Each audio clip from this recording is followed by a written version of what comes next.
Hi, I am Stephen Rathgeb Smith, Executive Director of the American Political Science Association. I'm very pleased to be here for the 4th annual Barbara Sinclair Lecture, jointly sponsored by the American Political Science Association and the American University Center for Congressional and Presidential Studies. I would like to thank Professor David Barker at American University and his staff, as well as the Director of the Congressional Fellowship Program, Megan McConaughey, and Nathan Bader on the APSA staff for all of their work in organizing this important lecture. I would also like to thank longtime members of the Congressional Fellowship Advisory Board for their support of this important lecture series, especially Ron Elving, Kathy Rutter, and Jim Thurber. Hold on. Sorry.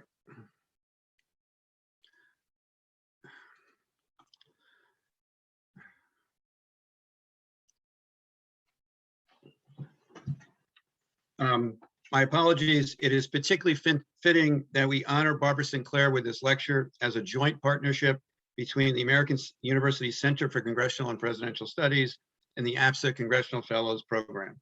Professor Sinclair taught at the University of California, Riverside and the University of California, Los Angeles, and was a member of the 1978-79 class of the American Political Science Association Congressional Fellows.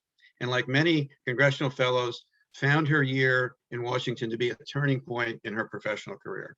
She served her fellowship placement with House Majority Leader Jim Wright of Texas, and this experience provided the empirical basis for her seminal work, Majority Leadership in the U.S. House, published after her fellowship year.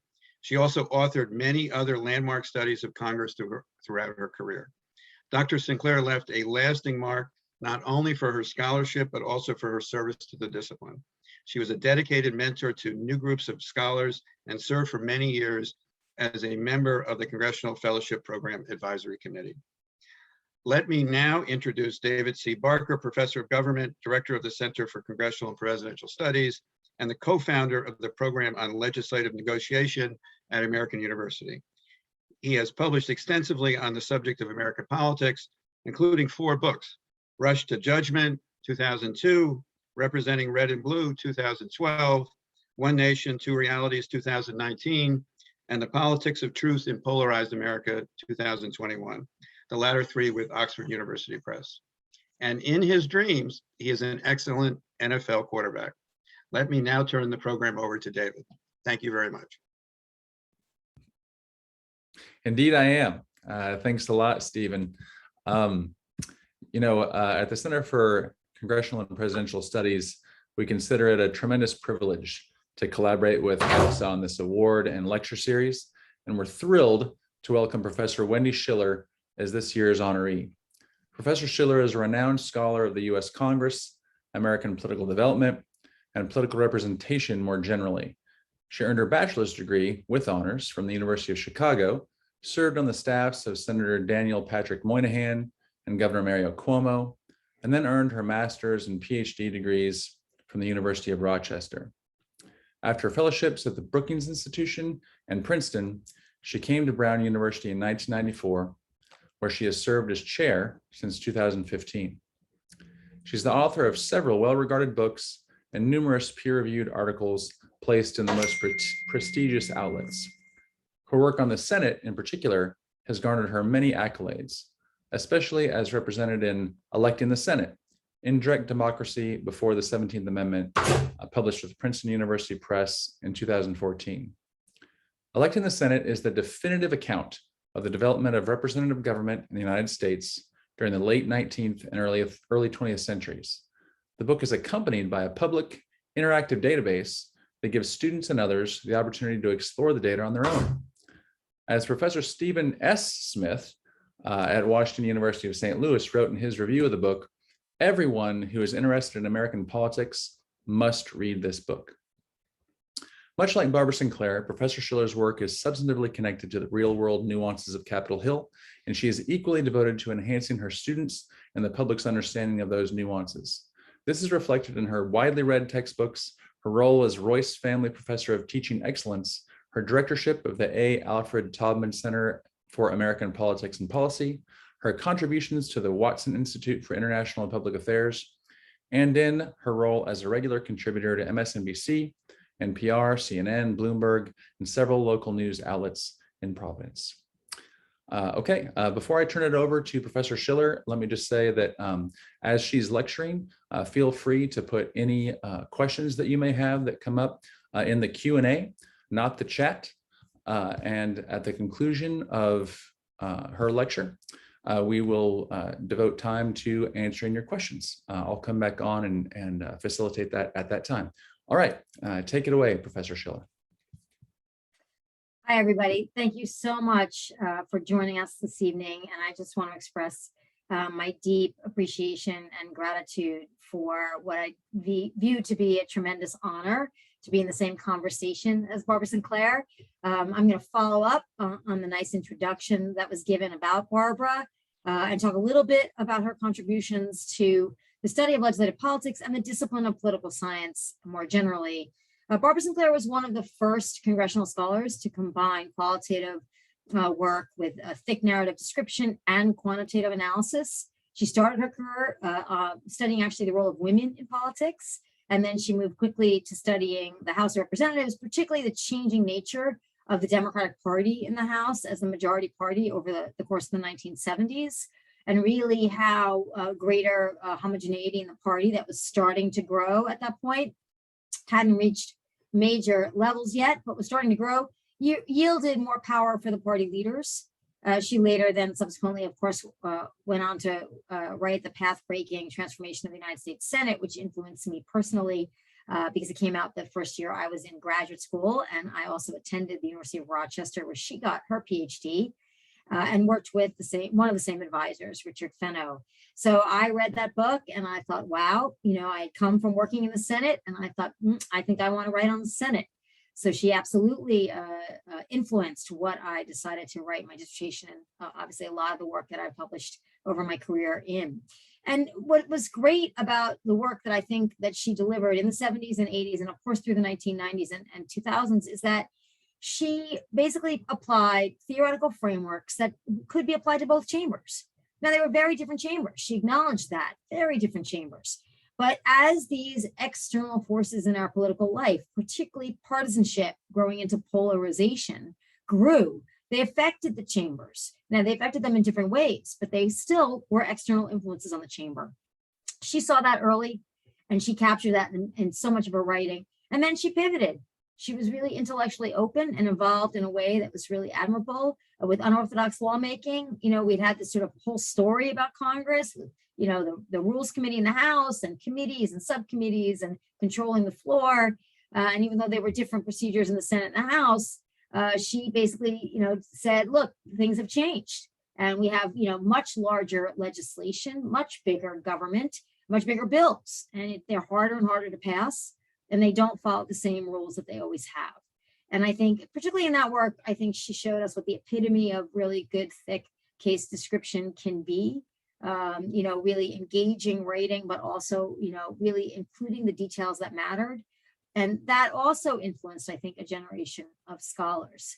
I would be remiss if I didn't discuss her role as a woman in the field of political science and legislative studies. She certainly entered the profession, as I said, in the 1970s, with a few other women who were doing path-breaking work in public opinion, interest groups, and voting behavior. But it was still really dominated by men. And it still, in the 70s, was transforming itself, I think, the discipline to requiring a set of tools, formal theory, quantitative methods, qualitative methods. And you had to keep up. And she not only kept up, she excelled. And that really showed women can be in this profession, they can be in legislative studies, and they can produce award-winning work just as well as men. And that really did forge, not only set an example, but it forged a path. And a path that I think hopefully the generation after her, and certainly I feel a responsibility in the generation after me in this field, to encourage people from all backgrounds to study legislative politics and evolve the way that she did. She was not a soft sell as a mentor.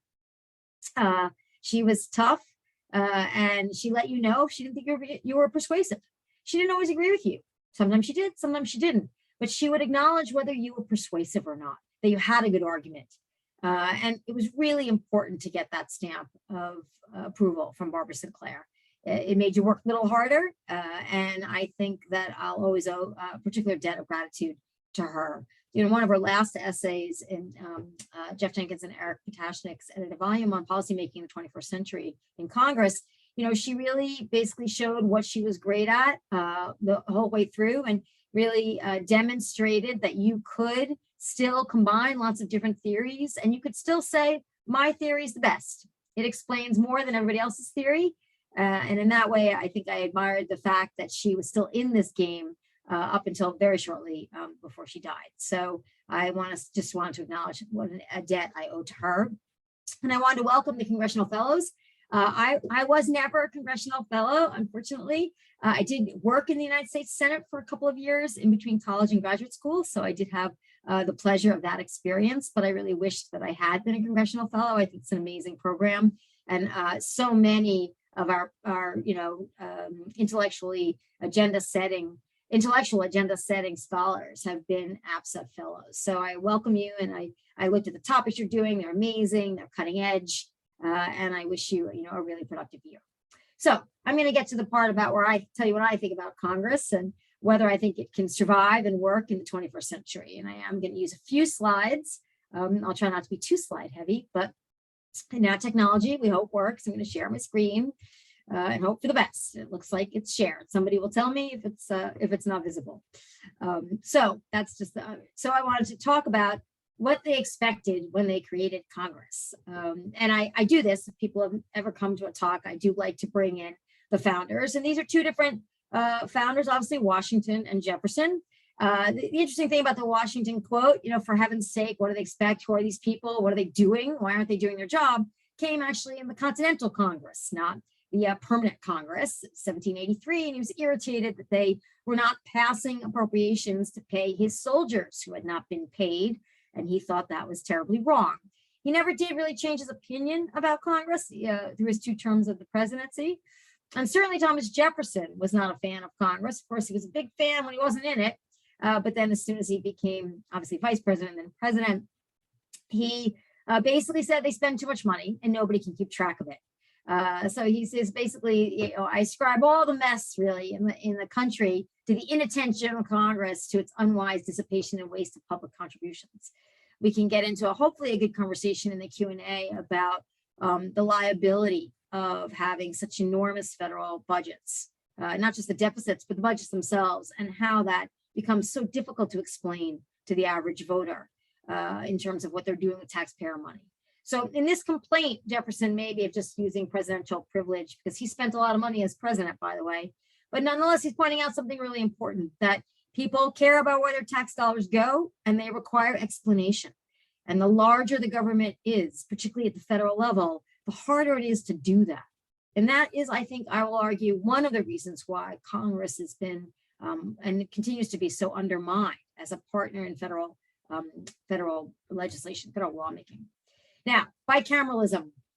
I like to share this quote from Benjamin Franklin because he was irritated. Pennsylvania had a unicameral legislature as a colonial state legislature, and then decided to switch to a bicameral legislature, which he was not happy about because he felt that it would lead to conflict and indecision in policymaking. So he has a sort of a famous quote, fable, you never know with Ben Franklin whether he took it from somebody or made it up himself, but it's basically about a 2-headed snake that is going to a brook to drink. And they had to go a certain way that seemed complicated. One head said, let's go to the right. The other head said, let's go to the left. And they argued and argued and argued until, in his words, the poor snake died with thirst. And we could certainly use that analogy to describe many a piece of legislation that has simply died of thirst because there was no way to come to agreement between the chambers, even under same party government. We've seen, finally, you can argue the passage of an infrastructure bill, but the Republicans couldn't do it when they controlled the Congress most recently in unified control up through 2018. And the Democrats got it done, but it was close. And this is obviously a function of a lot of things that are going on in our politics today, but it's also a structural function of choices that were made in the beginning of our nation's founding, And that's where I want to lead us to be thinking about the consequences of constitutional choices. And you can say, well, we're not going to change the Constitution, why bother? But I don't think that's the right approach.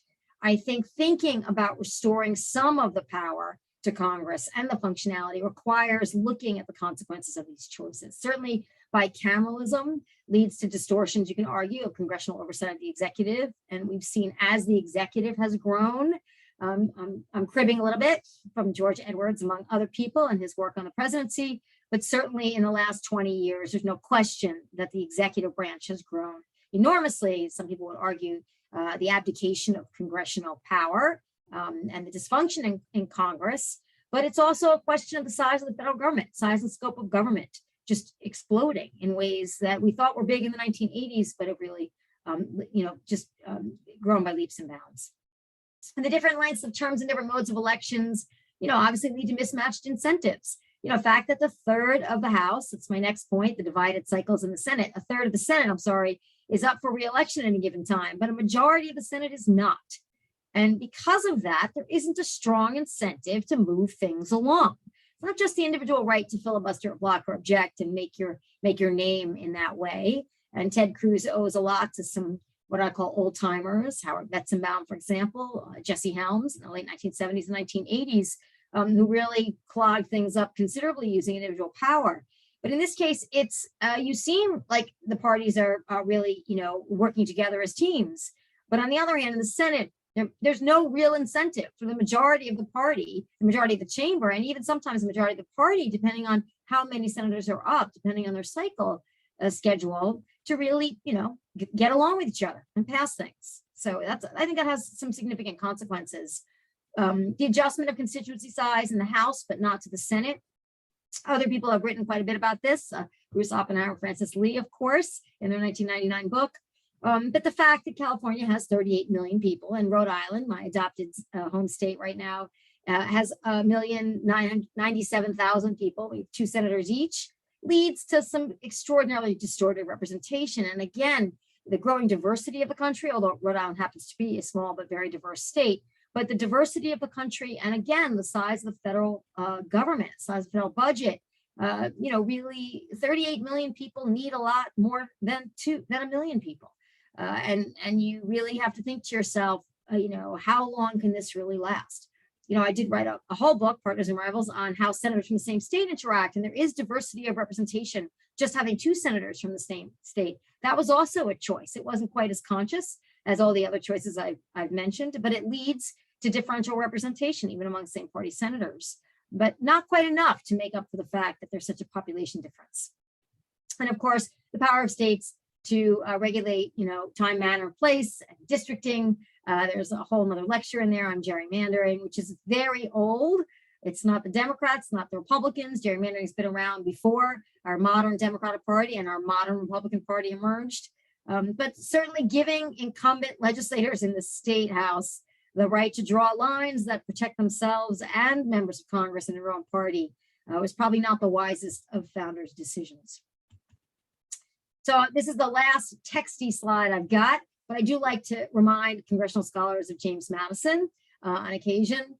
And just the first 2 lines of this section of Federalist 57, there's a debate whether Hamilton wrote it or Madison. I give it to Madison. But basically that, the House of Representatives is so constituted as to support a habitual recollection of their dependence on the people before their sentiments impressed in our minds by the motive of elation can be effaced by the exercise of power. In other words, before they become corrupted by power, they'll be compelled to anticipate the moment when their power is to cease.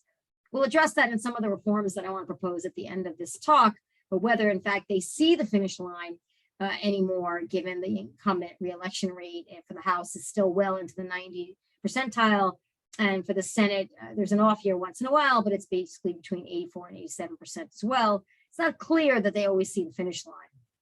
And with a district size growing from, more than obviously 711,000 people in the last district census, it may be 740 or something, 750,000. That's a lot of people to get to know. And we've seen over time, and I'll talk about this, social media. So some of the hopes that I have for people in the audience, if they're a younger cohort, that they might pursue some of these topics. I know some great work's being done on the use of social media. Annalise Russell, for example, has a terrific book on senators' use of Twitter, for example, to communicate.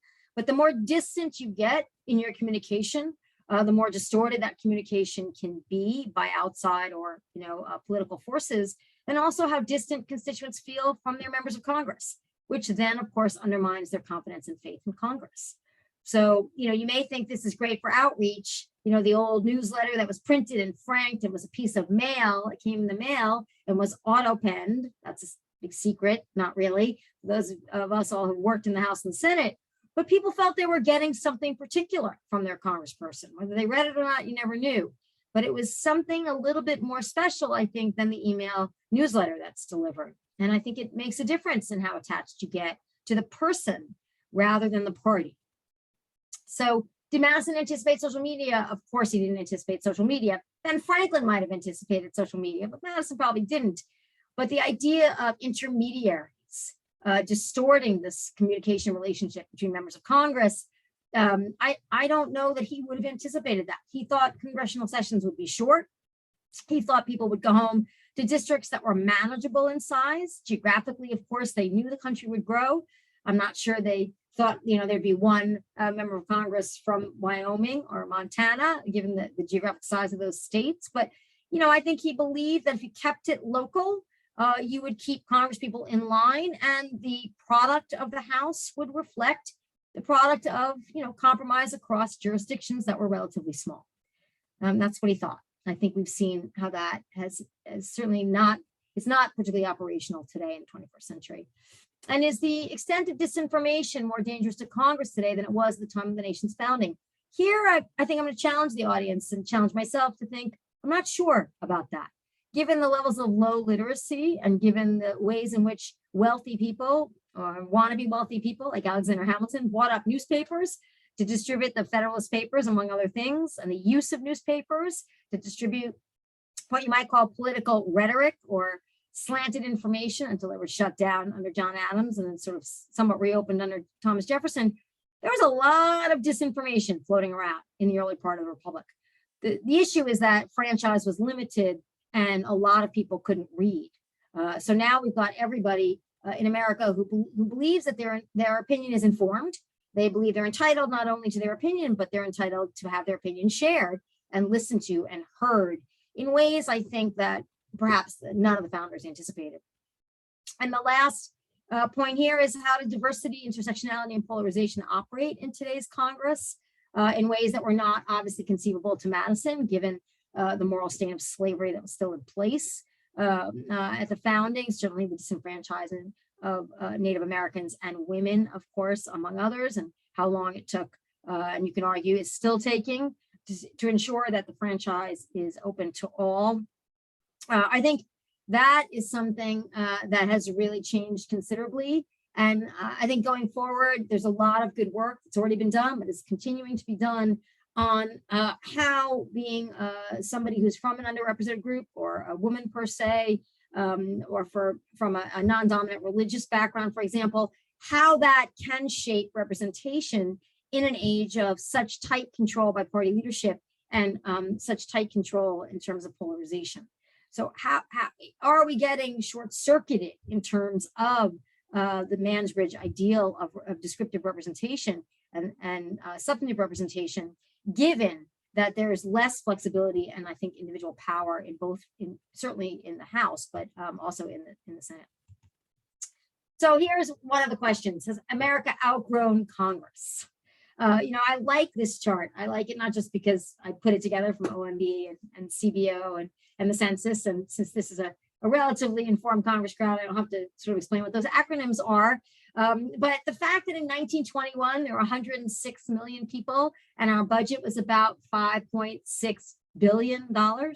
And today, of course, there's 332, or yesterday when I updated the slide, 332 million people. And we've got basically a theoretical budget of $6.8 trillion.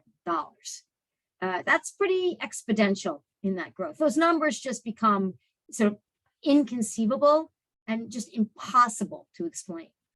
And you think they come along with responsibilities, programs that affect people's lives, obviously, as we know, programs that may steer this country in one direction or another for the future.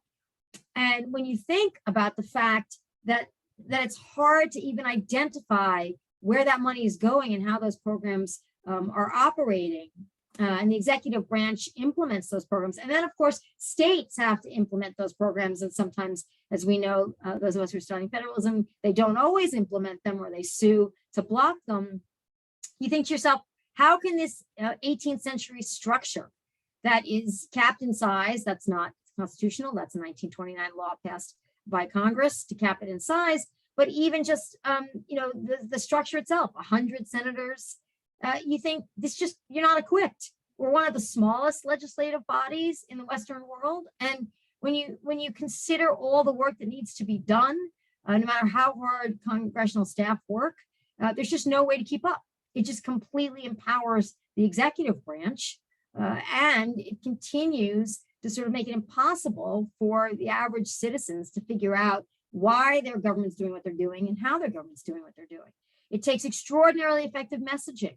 And in an age where those messages can be now distorted more easily than probably ever before for the vast majority of Americans, the challenges are really considerable.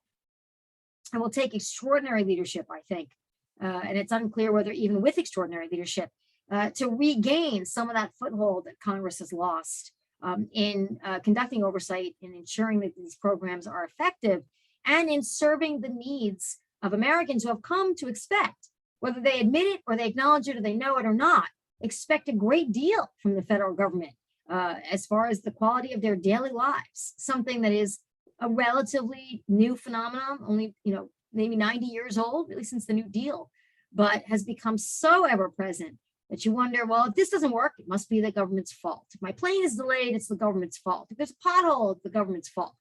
The federal government. This was inconceivable to the founding fathers. This was not the Congress, the job they thought the Congress would have to do. So let's talk about the 170th Congress. It's a small slide, so I have graphics to help with the font size here. Does the 117th Congress reflect population distributions in the country? Well, first of all, let's start with the bottom bullet, which I don't know that you can all see. In the House, 94% of House members are college educated. In the Senate, 100% of senators are college educated. Less than 40% of America goes to college at all, has any years of college at all. 60% of America doesn't go to college, ever. And we may think that might change at the margins, but in the last decade, those numbers, especially for four-year completion, haven't budged all that much. And so already we're looking at a Congress that was, is not reflective of the vast majority of Americans in terms of just their educational levels.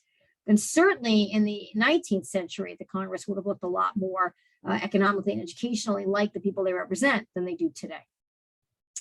But I would argue some of the most amazing gains have been made in the last 25 to 30 years in terms of reflecting population distribution. Certainly among members of the African-American community, we have an all-time high of 57 African-American members in the CBC, 47 Latinx members, we have Asian American, Pacific Islander, 45 Native American members. We have, it's a phenomenal distribution, and 121 women in the House. I think that when you think about that, in 1987, when Nancy Pelosi was first elected, the current Speaker of the House, there were 23. She made number 24 in terms of women in the House, and there were 2 U.S. senators. A newly elected Barbara Mikulski ended up being the longest serving female senator, and Nancy Lana Kasselbaum, a Republican of Kansas. So it's a remarkable amount of progress in a short amount of time. Is it percentage-wise anything close?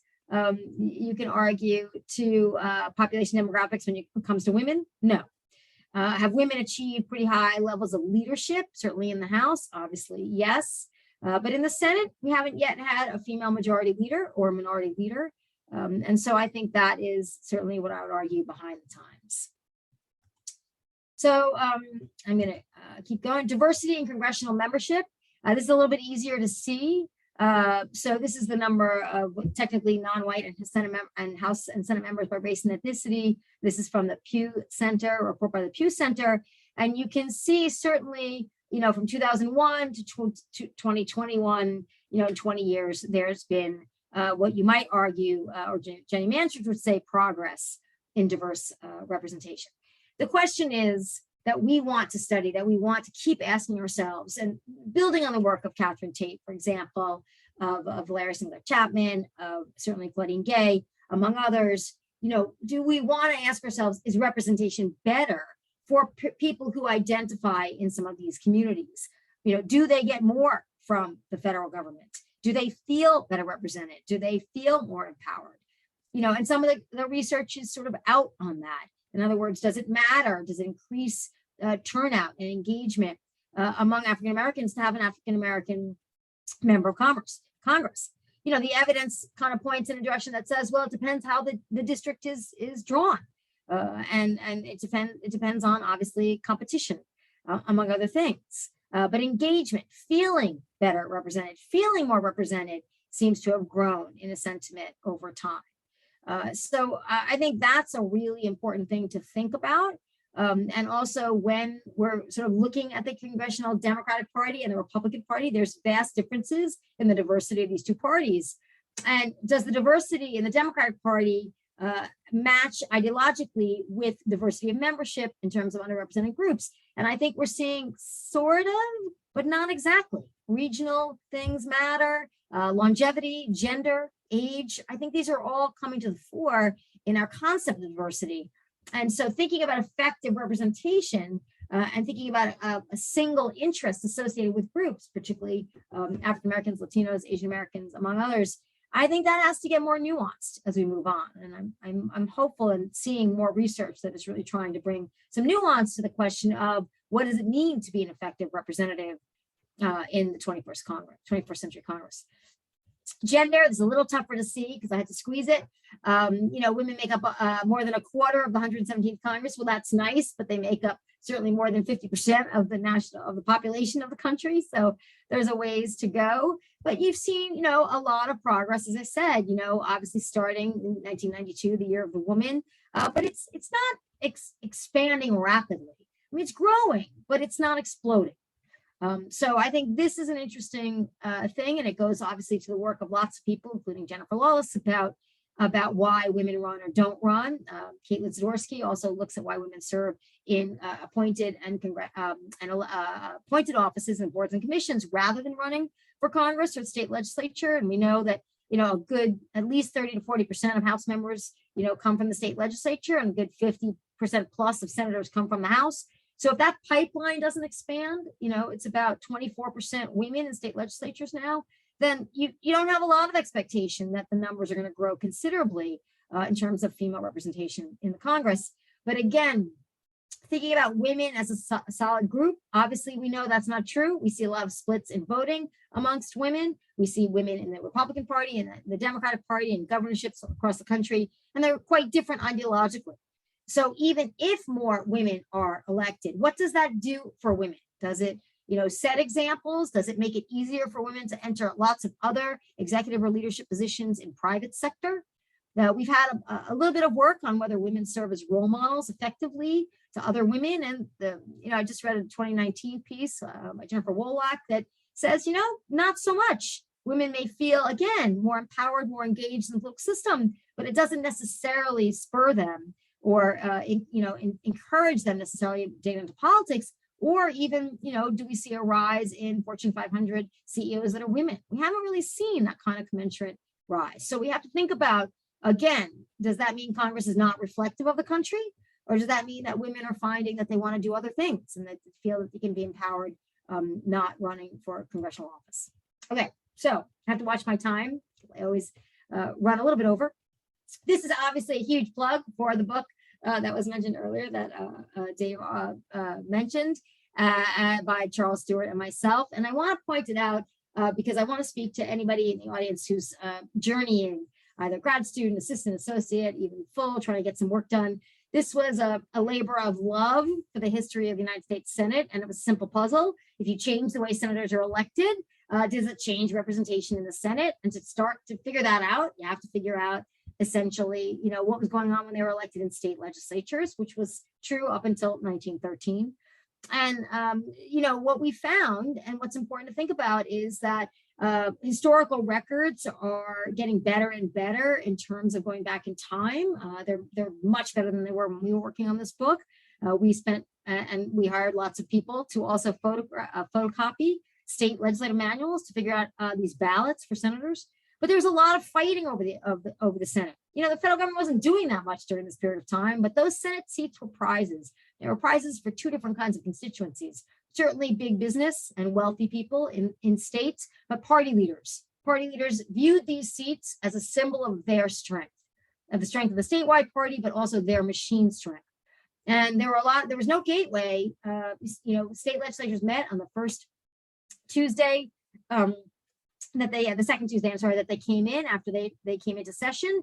The South actually came into session in April and May, which complicated things. And they were expected, when there was going to be a vacancy in March for a Senate seat, to pick a senator. And if each chamber voted separately, which they did once, if they had the same person with a majority in each chamber, then they figured they had to certify, but the person became the senator.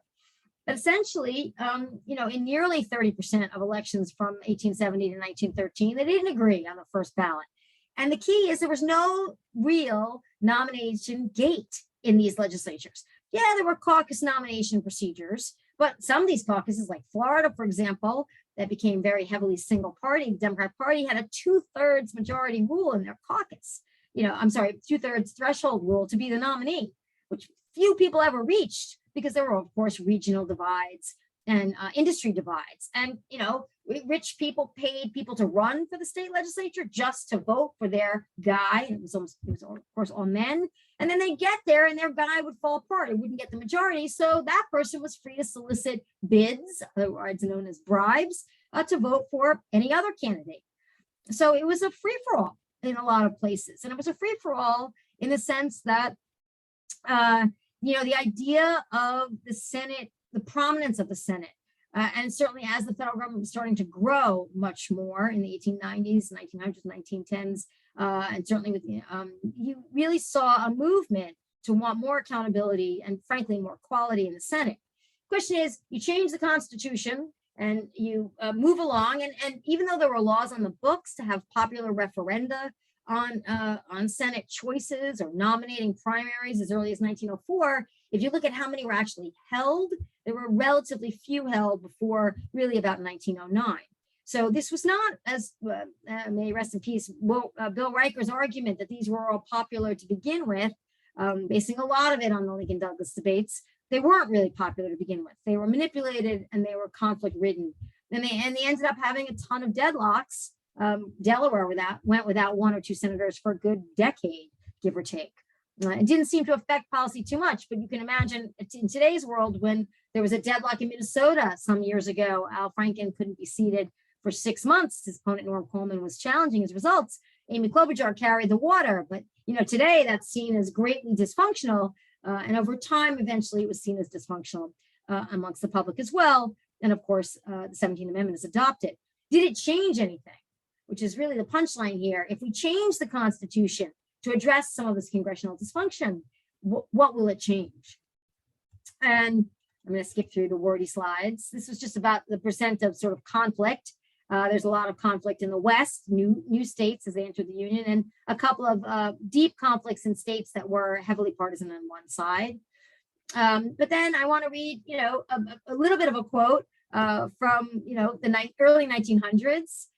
There's another standstill in postal reform. Senator so-and-so is, speaking and blocking things. Nothing can move forward. Finally, this purblind, paralyzed branch of government cannot summon resolution enough to get up a talk over a treaty, despite its notorious liking of treaties and talks. The Senate can, by a deadlock, bring no harm to the country that it has not already brought in its immediate past. That's really, have we changed a lot? Not as much as you would think. And as we argue, it's not because the system was already like that. It's because constitutional change, people get used to the new scenario. John Hibbing has good work on, the before and after of the 17th Amendment in terms of what happened. And we've done our own work. And essentially, 45% of people who were elected in the old system were elected in the new system. And bill sponsorship goes up a little bit through the 1920s and 1930s, but there's not a tremendous amount of change. Now, In those days, 44% of the Senate came from the House. As I said today, about 53% comes from the House. It's the same set. This is the background of all the winners. It's the same set of people. It's attorney generals, it's governors, it's House members, it's the occasional state legislator who becomes a senator, Barack Obama.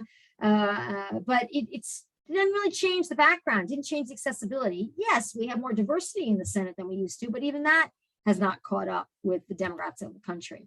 And the role of money in the Senate, bribery, essentially bribery, funding people to run for the state legislature. They almost never stayed more than, 67% of them pretty much stayed, one term. And then they went home. They had to go back to their real lives. Parties circulated them out, among other things. So even by the time a senator was up for re-election again, it was almost a wholly different body in the state legislature that they had to appeal to, which means more money had to be spent. But if you think about it in 2018 dollars, and I'm trying to sort of anticipate the midterms of 2022, it was about $426 million.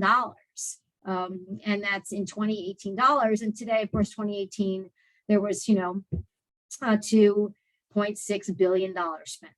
So it did nothing. And we argue, well, that money was corrupt and bribery, but they were open about that money. In Montana, they had a deadlocked election and they held hearings in the afternoon on the money that was used to bribe the state legislators who had voted at noon that day on the Senate election, literally. And they asked, how was the money distributed? Well, I had a bag of money for this and a bag of money for that. And I was instructed to pay $5,000 for a Democrat to the Democrats, but only $3,000 to the Republicans in that race. That was 1899. But it was quite open. And industries bragged about it. So the idea, we have a lot of dark money today, but in those days, it was, you can argue, more open than it was today in terms of the role of money to influence the outcome of votes. It didn't always work because, as an economist would argue, there's more of an incentive to hold out if you have repeated balloting because you get paid multiple times. So I would argue that amendment didn't change things all that much for that. Just to look at the 5 top campaigns in 2018, these numbers are, then far exceeded. They'll be far exceeded in 2020, and they'll be far exceeded in 2022. So when you think about it, that's not encouraging.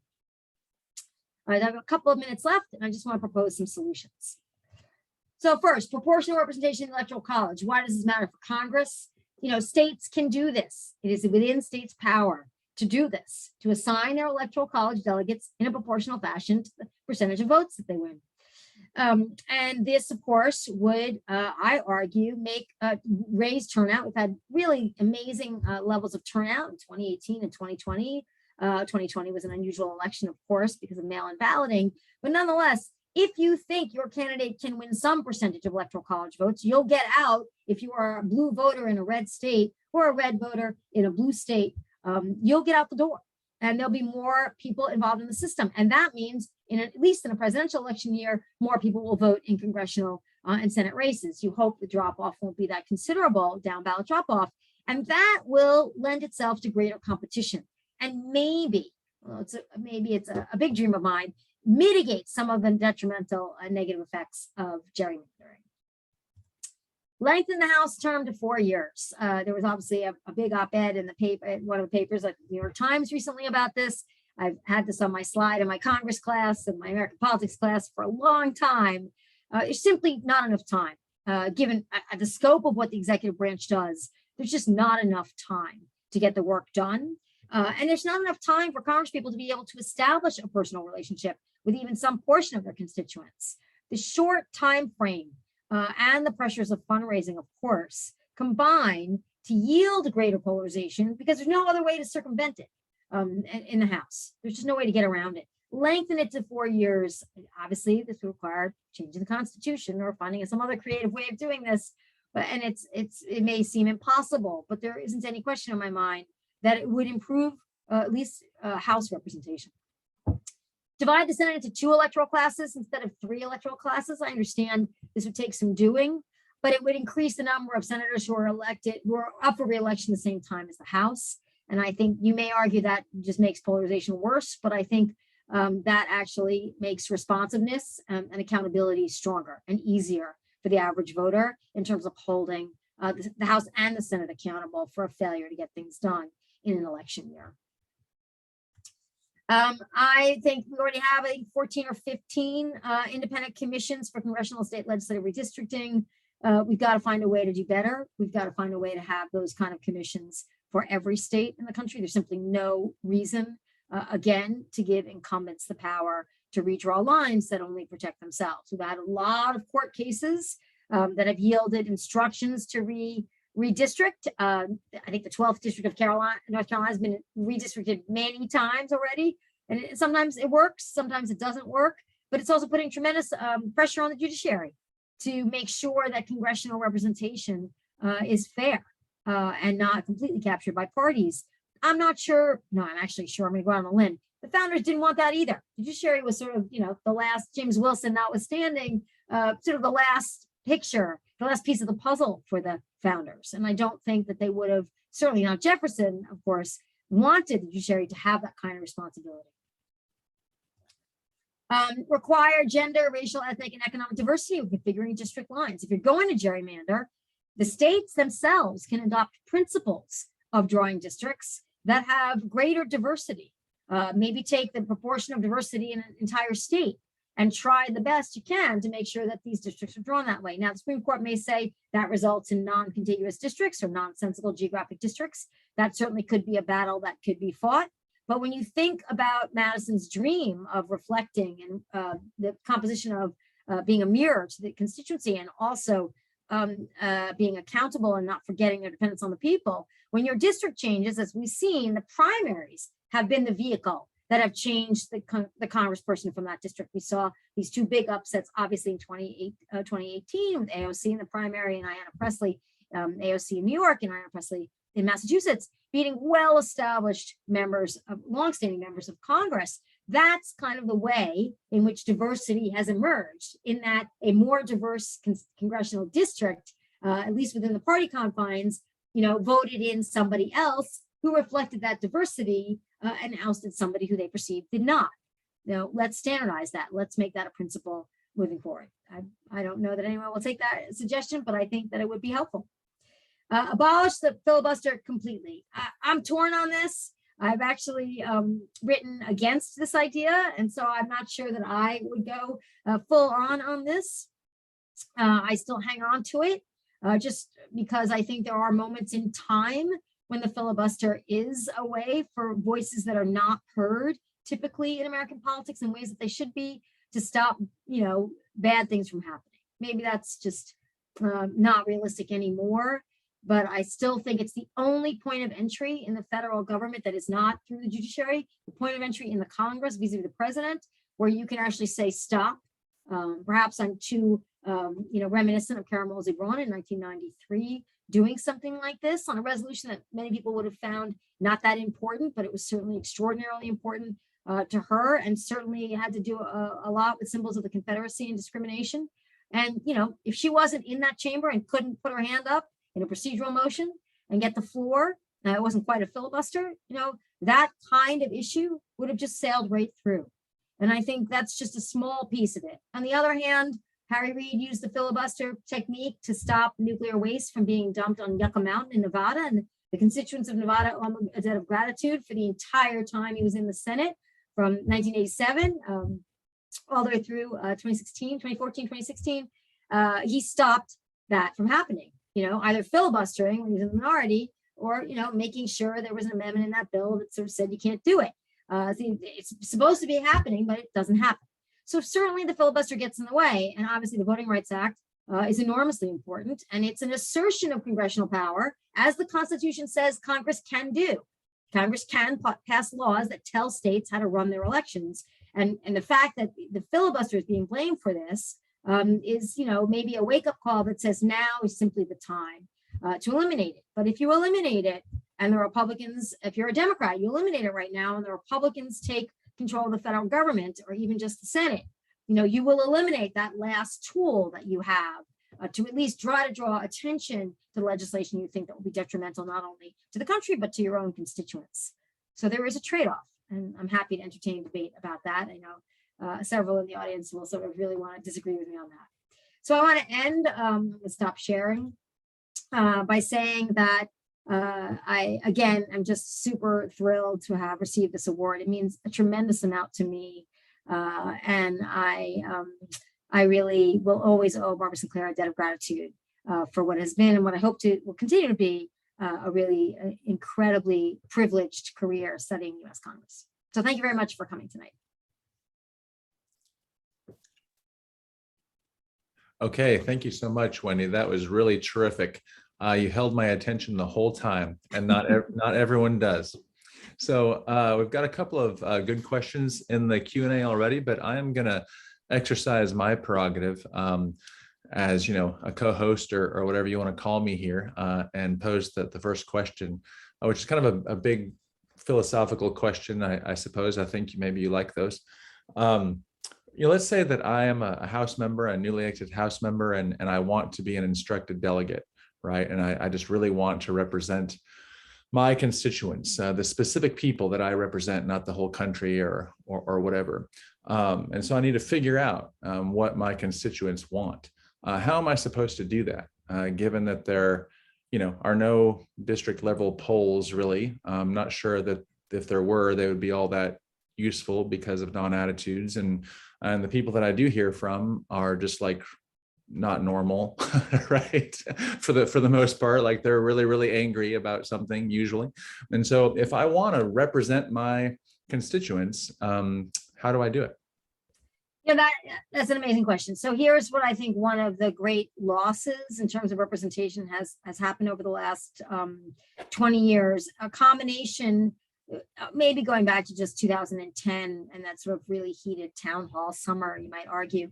But the combination, I would argue, of less safety, there's just simply behavior itself has changed, but certainly there are more guns available to people, as we've seen with tragic shootings, obviously Gabby Giffords and that, and then also Steve Scalise and this. And I mean, we see the availability of weapons that can really do tremendous damage just much freer.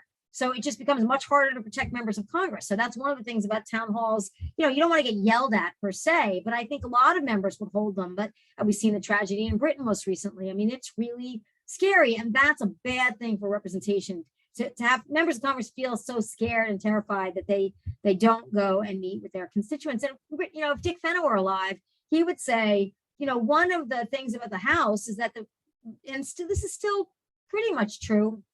Haven't looked lately. Glenn Parker did some really great work of this a long time ago, which is how many come from the district themselves. How many have moved it, but how many grew up in the district? And you'll find, there's probably a considerable drop off now than there was from 20 years ago, but a great many of them, and Bill Bianco has a great book on this called Trust, and thinking about how that relationship develops. And that's why having somebody who's a state legislator who then gets elected to Congress, or a mayor that gets elected to Congress, they have some sort of relationship with constituents, but they also have a sense of what the district wants. Where that runs into trouble is when you are from a particular group that's been elite in society. Let's just, say white male, for example, just to say, or white female who's wealthy. Some echelon of society where the people you've interacted with are not either any longer your constituents because you've been redistricted, or you're not hearing from the people who are suffering, who really need some help and why they need help. And I think that's one of the problems. I think additionally is that you can grow up in the district, but depending on who you are and where you grew up, you may not understand things. And the last thing is, I think there's a sense that change has happened so fast. I mean, this is something, as I said, maybe Ben Franklin would have really appreciated the pace of change because of technology, but Congress, we ourselves have to scramble in terms of studying Congress, but the pace of change in society has been enormous. And so you might have talked to somebody who was a local constituent 15 years ago or 20 years ago, and they may have said, oh, we like what you're doing, we're happy, but now their whole life has been upended. Either free trade took all the jobs away and the town fell apart, or they're getting used to things like same-sex marriage in communities that were either opposed to it for whatever reasons, or they're getting used to having a great deal more immigration and second and third and fourth generation immigrants from places that they weren't used to. This takes some getting used to by everybody. And certainly you want to eliminate all vestiges of discrimination and oppression, but that takes some time. And the fact that people are confronted with so much change so quickly, and then their jobs are gone, or then they can't keep up at work with technology, they just begin to disaffiliate, right? They get disaffected. And so the job of a congressperson to reach that person has become so much more difficult. And I think that, to me, the big tragedy really is the inability for members of Congress to feel safe in going home. Literally, that is a very costly thing. And again, I think it also contributes to polarization. Thanks. I have probably a dozen follow-ups that we could talk about, but I've heard that this isn't about me. So we have a few other great questions here. I'm going to start with one from Ron Elving on the legislative filibuster. Is it feasible to carve out a special dispensation for one big issue, such as voting rights? And would it make a difference if the virtual filibuster went away and we brought back the cots? So Ron, Ron's sort of a superhero to me because I quoted so much of his work when I was writing a lot of case studies. I have to say, I remember the COTS actually when I was in the United States Senate at the end of '86 through '88. And I think that's what I've argued, and Steve Smith argues a different way with me. But I think if you forced people to stand and talk, as you know, as Ted Cruz has proven he likes to do, and Rand Paul, but certainly Howard Metzenbaum did, and Jesse Helms did, and Lowell Weicker did in ancient times. I think you would discourage some of the miscellaneous, filibusters or frivolous filibusters. And I think you would give an incentive, in fact, if you did that in the reverse way, to senators who were trying to make a point on behalf of their states.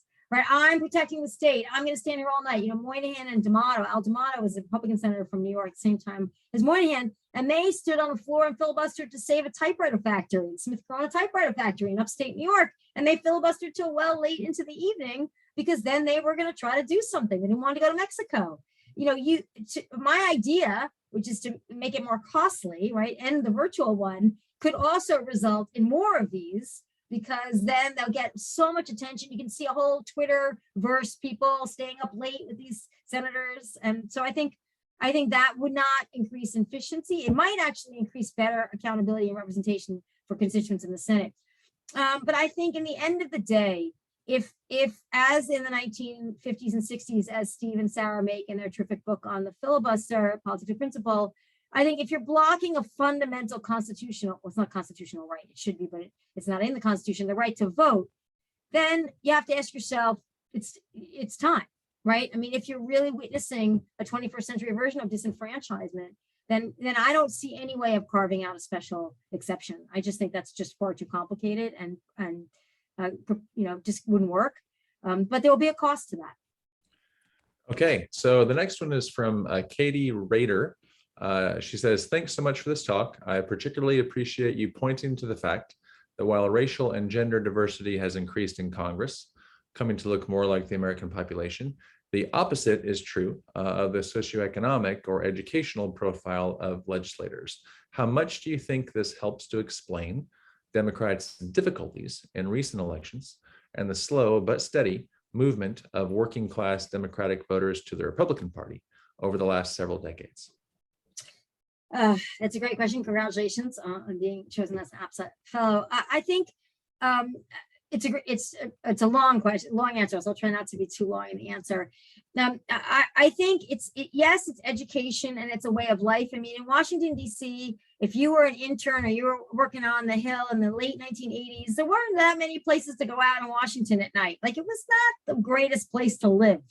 It's so shiny and gleamy, and I don't know, that's not even a word. It's so so developed and built. There's so much money on K Street. It's just beyond anything that you used to see, and that's a reflection of the distortion of congressional representation. There isn't a question. I mean, we see this, and people have done some really good work on this. People go to Congress to become well-paid lobbyists. They get there, they stay there 2 or 3 terms, then they're out of there because they want to cash in. We saw this with Billy Towson, obviously, in the Pharmaceutical Association right after the Medicare Drug Prescription Act passed, and other kinds of people doing this. Jim DeMint, that didn't end that well. You really see this far more than I think you saw it because the money is so tempting. So I think that's a distortion. I also think the amount of money you need to run and win is a distortion. And then you'll have people with a lot of money that are quote unquote liberal, but to your point, it doesn't make them any more empathetic with people who are struggling. They may vote for the right things, but they don't necessarily know why people feel the federal government has failed them. I think, I know you do a lot of work also on labor, and I think that part of this, and I did a little bit of work on trade in the 1990s, and there isn't any question, the minute you get to NAFTA and you have GATT, which is the year after, we create the WTO, you look at actual census data of jobs in all these communities and they're gone. I mean, 6, 7, 8 years later, particularly with permanent normal trade relations with China, it's gone. You try to map out and make nice GIS maps and you can't because the jobs are gone. And I think that was something the Democratic Party ignored at their peril. And I think that is probably, to me, one of the biggest reasons for the flight of people who live in those parts of the country, in those communities, from the Democrats to the Republicans. Yes, Trump vocalized it, but I think those people were well out the door. And of course, race makes a big difference in that as well, but they were well out the door before that. For sure. Okay, the next one is from Austin Bussing. Has the increased centralization of power in the hands of party leadership affected the way rank and file members view and value their jobs? Does a centralized Congress attract a systematically different type of candidate than a more decentralized Congress would in terms of motivations, goals, etc.? All right, I'll try to be quick about this too. There are a couple of schools of thought. It used to be that people said that members of the Democrats, people who were Democrats went to Congress because they cared about public policy. They tend to be less wealthy than Republicans demographically when they got there, and they really want to change the world, et cetera. And Republicans tended to be from private sector. They were better off, and they kind of wanted to go in to change a few things and then go home. That's kind of what the stereotype used to be. I think that's been turned on its head quite a bit in the last couple of years. I'm not sure that stereotype works quite as well as it used to. But certainly Clara McCaskill, for example, just to your point, yes, she's angry that she lost to Josh Hawley in Missouri, but she also was really angry after 2014 when the Democrats lost control of the Senate. And she said to Harry Reid, or said in the press, it may have been even in CQ or the National Journal, she said, we can't offer any amendments anymore. We can't do anything legislatively for our constituents. We can't even show them we're trying, and we can't diversify ourselves or distinguish ourselves from our party. And if we're in border states, we have no way of doing that. We have no foundation. You've taken it all away by filling the amendment tree, and which is a procedure that goes way back. And just as an example, Trent Lott did it 13 times pretty much in the 1990s. And Harry Reid did it by all count. Richard Beth may and Molly Reynolds may disagree with me, but I think it's about 43 times in his tenure as majority leader. If you take away the ability to offer amendments in the floor of the Senate, you have nothing else to do except go to the floor and talk or put a hold on a bill, but that's it. There's nothing to do. And the fact that the parties have centralized committees in terms of Newt Gingrich starting this, but all the way now, when you're a member of the House and you're rising in seniority on a committee, a subcommittee chair or a committee chair, now you can't even control your bills anymore. You can't be guaranteed you'll get your bill substantively to the floor, and you can't even guarantee you'll be on the conference committee. If there ever is a conference committee, they've done away with them too. The leadership just sits in a room and does the bill. So I think these are all used to be incentives for going to Congress, because you had power, it was fun, and eventually maybe you would become a lobbyist. Now all of it is gone. And I think Clara McCaskill, even though she was angry then, it certainly hurt her. And I think it was a really good point about the loss of individual power, either through the committee system in the House or individually on the floor in the Senate. Okay, here is a broader question from Thomas Mann. How seriously do you take the threat to American democracy? And how much of that threat flows from the anti-democratic values and actions by one of our two major parties? I was resistant to Tom and Norm's work in the very beginning. It's been almost 10 years, I think, since the first version of the book came out. But I have come to believe that, and Tom and I have talked about this once before, that my boss in the Senate, Daniel Patrick Moynihan, said, when you elect people who have contempt for government, you get contemptible government. And I think that is a defining characteristic of not the entire Republican Party in Washington or in the House or the Senate, but certainly a big enough section of the Republican Party now, particularly in the House, that you're starting to get, potentially contemptible government, whether we've just seen that or we will see that again. government that puts people's lives, on the line, government that doesn't correct factual inaccuracies, government that spurs on violence and hate. That's not, admirable government. That's contemptible government. And if you believe you want to tear down the federal government, it's not as if the Republicans in the 1980s didn't want to shrink the size of government. They most certainly did. And they certainly still do today. And you can make an argument with $6.8 trillion of outlays. Maybe we need to do a little cutting. It's a reasonable argument to make. But to say that the rule of law should be completely abandoned and distorted, and to have things that are said that are genuine threats that on the floor of the House chamber, as we know, in the 1900s, would cause a fist fight, a sword fight, whatever, gunfight. You couldn't say that on the floor. You would engender violence. There was a lot of violence in the 19th century, but I think this is just a whole nother ballgame. And I think what I've been surprised about, and this I'll just finish up, and I don't have an answer, is that I always thought that the business community, particularly things like the Chamber of Commerce, the National Federation of Independent Businesses, would find, or even corporate America, would actually invest in keeping things more stable, would object to the election of some of these people who really have no, concept of the rule of law and want chaos. Chaos is never good for business. So where is that? Where are those voices? And the answer that some people argue, I think, certainly Senator Sheldon Whitehouse from my state of Rhode Island argues that dark money is so big that individuals who are so wealthy because of Citizens United can give so much money that it just, even though Chamber of Commerce is either 1 or 2 and congressional giving for midterm cycles, swamps in terms of issue ads all that other money from established voices in the political system. And to me, that's the scary part. The scary part is when, corporate America can't get the Republicans to do sort of stability inducing things, then I don't know what the backstop is. Well, they're breaking up with corporate America, don't you know? And so we've got, I think, time for one last question here from Sue Adams. And this is a straightforward one that you touched on in your talk. The demographics of our country are quickly changing, e.g. the increase in Hispanics. How can the demographics of the people who represent us also change? And you noted that they have been to some degree, but not enough yet. So there you go. Well, I think you're bringing up a really important point for scholars. I think of state legislative representation and congressional representation to really pay close attention to is that we have polarization. It's very intense in the Congress. It's sort of, the Democrats are holding on in terms of their ideological disposition and unity. But there is I think, a misconception among Democrats or among people who are hoping that more diversity will bring more quote unquote liberalism or more stability. Latinos are very, very, I live in Rhode Island. We have a lot of Latino politicians that come from very different Latino communities. They are not monolithic. They are not particularly, in some of these communities, liberal. They are not necessarily Democrats in the sort of same way that other groups might be affiliated with Democrats. And they also, some of them come from countries of origins that have more autocratic or dictatorial regimes. And you think, oh, well, they fled them, so they don't want them back. But we've seen in national elections where that's not necessarily true either.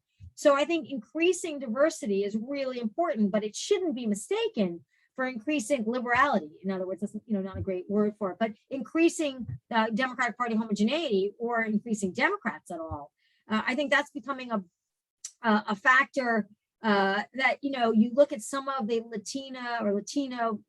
Latino members of Congress who are not running again. You don't see Republican members, some, but not that many Latino Republicans are not running again.